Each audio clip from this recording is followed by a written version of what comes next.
महारे कठिन शिव चाप तोरल रघुनंदन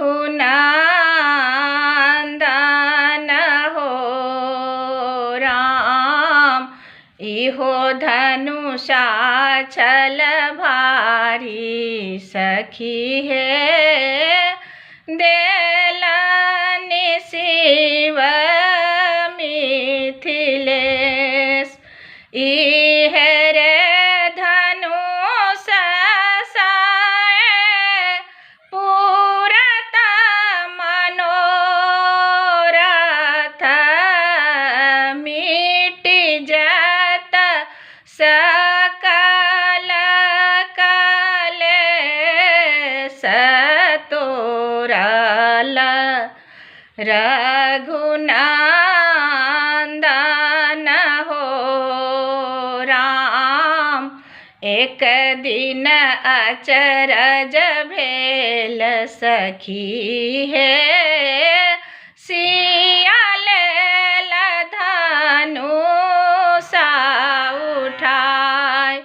बाम भुजा साए धनुषा उठाओल धनुष तर चौका पुराई तोरल रघुनंदन हो राम। से देखी नृप प्रण ठानल सखी है जय कियो तोरत धनुष। सिया धिया हम हुनके सब्याहब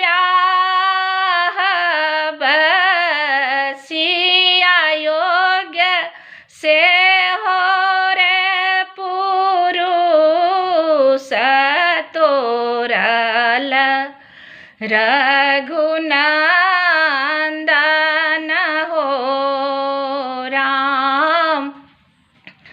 तखन जनक उठी कहलनि सखी है बहुविधि अपजस लेल।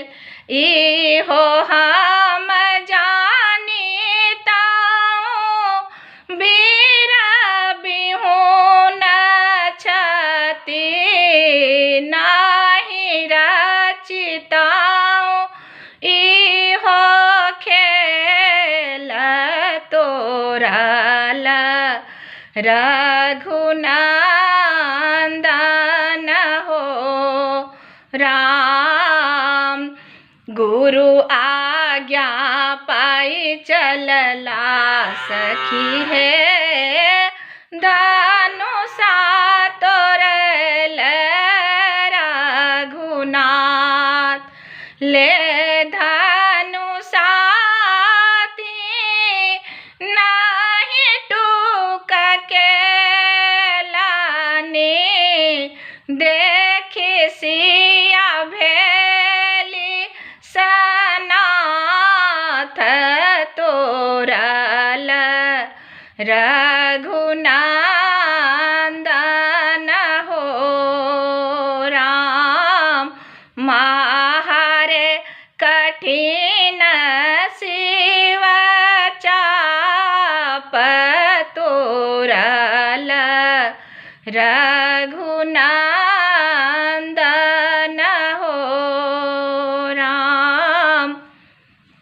माफ़ करब सखी सब, गाना का शॉर्ट कर लो कि ज़्यादा MB में वीडियो नहीं जात।